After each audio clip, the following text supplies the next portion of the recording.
One man, one signature, holding the destiny of the entire U.S. economy in his hands. Not a president, a banker. John Pierpont Morgan owned not just companies but entire industries. Railroads, steel, electricity, banking. With a single word, he would save your business or completely destroy it. If he signed, you would be rich. If you refused, you were finished. Politicians would knock on his door, begging for help. Presidents would call him when the nation was on the brink of financial collapse. America was twice on the verge of total economic ruin. And twice, J.P. Morgan personally intervened to save the entire country. He did this not out of patriotism, but because he saw a clear opportunity for profit and power in the ensuing chaos. He controlled 1/3 of the railroads, which accounted for 60% of the entire stock market at the time. He founded U.S. Steel, the first billion-dollar company in history, when the total value of the American manufacturing sector was $9 billion.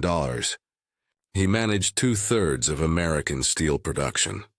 When banks were failing, when people were rioting in the streets to withdraw their money, and when the government had no legal mechanism to stop the crisis, the only person called was him, J.P. Morgan, the man who literally locked the nation's biggest bankers in his private library until they agreed to his economic rescue plan. The man who made a 600% profit selling defective rifles back to the government during the Civil War. The man Theodore Roosevelt called a direct threat to democracy. Even 2 centuries later, the financial company he founded remains the most powerful bank in the world. This is not just the story of a successful businessman. This is the story of a man who at one time became more powerful than the U.S. government itself. And his power began with a sick, lonely child no one thought would survive. John Pierpont Morgan was born into a wealthy family in Connecticut. His father, Junius Spencer Morgan, was already a successful international banker. Money was not a problem, but John's health was a constant issue. Severe coughing fits, migraines, and rheumatic fever nearly killed him. Due to his health problems, he couldn't play outside like other children, and instead spent his time indoors studying financial statements. His father believed weakness was unacceptable. He sent John, alone and isolated from his family, to the Azores Islands in the middle of the Atlantic Ocean to recover. This isolation taught John survival, self-reliance, and intolerance for weakness. In 1857, at age 19, he started working at a banking firm on Wall Street. His job was to write reports on American financial and political developments. America was still a developing market, and opportunities were everywhere. However, his father found John too impulsive and aggressive. In 1859, John proved his aggression. During a trip to New Orleans, he used company money to purchase an entire cargo of Brazilian coffee without a buyer. Despite profiting from the risky gamble, the senior bankers and his own father were furious that this kind of risk-taking was unacceptable. Following this, John left in 1861 at age 24 and started his own company. Although he continued to act as an agent for his father's bank in England, he was now fully in control. That same year, he married Amelia Sturgis and experienced the happiest period of his life. That happiness lasted only 4 months. Amelia fell ill with tuberculosis. John took her on an extended honeymoon in the Mediterranean, hoping the climate would save her, just as his father had tried for him. It did not work. Amelia died just 4 months after their wedding. John was 24 and devastated. He never fully recovered from the impact of this loss. Immediately after losing Amelia, John buried himself in his work. Right at this time, the Civil War broke out. Despite the 1863 Conscription Act, John paid $300 to avoid the war and hired a substitute. But he profited immensely from the war. He bought 5,000 defective rifles from the government for $350 each, made a small adjustment, and sold them back to the government for $22 each. He made over 600% profit. War profiteering. The public and government reacted negatively, but John didn't care. John partnered with Anthony Drexel, one of the nation's leading financiers, to found Drexel, Morgan & Co. Yes, the firm that would become the forerunner of J.P. Morgan Chase. Although he was initially an agent in his early career, as his wealth and reputation grew, he began to fully finance projects and seize control. His first major target was the railroads. At the time, the railroad sector was chaotic due to ruinous price competition among many companies. John saw opportunity in this disorder. His answer was consolidation, to acquire multiple small, weak companies and merge them into a single unified holding company. The goal was to zero out competition and set prices himself. This tactic began to be known by his name, Morganization. John heavily invested in railroads, took over endangered companies, streamlined management, and crushed rivals by absorbing them into his structure. He was not just after profit. He wanted complete control. He used his position on the boards of directors to steer companies as he saw fit. He refused to support railroad companies seeking help unless they gave him full management control. This aggressive consolidation provided John with unique power, but also stabilized the sector. Large European investments began to flow into the consolidated and reliable U.S. railroads. This, in turn, made John even wealthier. Morgan was constantly acquiring new companies. He bought 250,000 New York Central Railroad shares from William Vanderbilt.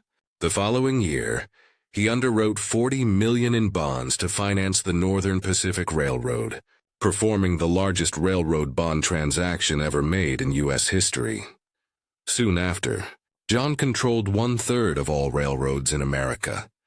His reputation as an industry giant was compounded by his intimidating appearance. Due to rosacea, his nose was swollen and red. John was self-conscious about this and constantly demanded his nose be retouched in photographs. This startling appearance, combined with his height and aggressive demeanor, made John Morgan a dominant and forceful figure in any setting. However, in 1901, someone emerged to challenge John's monopolistic power: President Theodore Roosevelt. Morgan's Northern Securities Corporation Railroad Trust was sued by the Justice Department for violating the Sherman Antitrust Act. Morgan fought in court, but lost, and the company was dissolved. This marked the beginning of a tense relationship between the two. It is even rumored that when Morgan heard Roosevelt was going to Africa, he said, "Good. I hope the first lion that meets him does his duty." Andrew Carnegie, whose Carnegie Steel was at its peak, decided to sell his company.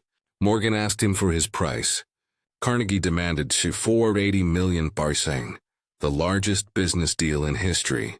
Morgan immediately agreed, later admitting he would have paid $100 million more. The purchase occurred in 1901. Morgan merged Carnegie Steel with the Federal Steel Company and other rivals to form U.S. Steel. With a market capitalization of $1.4 billion, it became the world's first billion-dollar company, more valuable than the entire American manufacturing sector combined. With this deal, Morgan gained control over 2/3 of American steel production. Morgan did not stop at railroads and steel. He financed Thomas Edison's early experiments to establish General Electric (GE), and was influential in the formation of what is now AT&T. His talent for merging companies into unstoppable giants was unmatched. Following decades of uncontrolled investment, the U.S. faced an unprecedented depression. The stock market crashed, shares lost half their value, thousands of businesses closed, and hundreds of banks went bankrupt. Due to the gold standard, the dollar's value was falling rapidly. The government was supposed to have $100 million in gold reserves. By 1895, it had dropped below $9 million. Disaster was imminent. The country lacked a central bank. Desperate, President Cleveland was forced to call Morgan. Morgan traveled to Washington and presented his plan. He would form a private syndicate of the country's most prominent bankers and foreign investors to purchase $65 million worth of gold bonds, thereby bolstering gold reserves. Cleveland accepted. Morgan's men completed the bond purchase in just 22 minutes. Morgan had single-handedly saved the government from collapse. However, this situation raised concerns about the excessive influence one banker had over the entire U.S. economy. This scenario repeated in 1907. In another deepening financial crisis, banks were on the verge of failure. President Roosevelt, despite his distrust of Morgan, was compelled to call him. Morgan gathered dozens of bank leaders in his private library on Madison Avenue. He announced his rescue plan. The partners would inject massive amounts of capital into failing banks to prevent bankruptcy. After explaining his plan, John locked the door. He refused to let the bankers leave until they agreed. By morning, the economy was saved. Morgan managed these negotiations while suffering from a terrible cold, constantly coughing. Although briefly hailed as a hero, public discomfort over the nation's dependence on one man grew. The robber baron era was ending. Morgan was summoned to testify before the Pujo Committee, which was investigating Wall Street's money trust.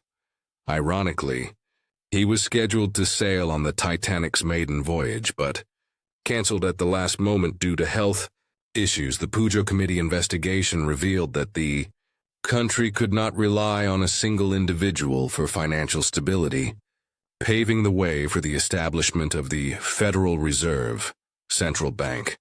J.P. Morgan did not live to see these final regulations.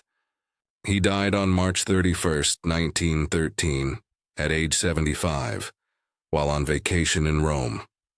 After his death, his son took over and continued the firm's expansion. Even today, through numerous mergers and acquisitions, most notably the 2000 merger with Chase Bank J.P. Morgan Chase, with an estimated $3 trillion in assets, is the largest bank in the world. Opinions on John Pierpont Morgan are divided. Some see a savior, others a threat. But his legacy is indisputable.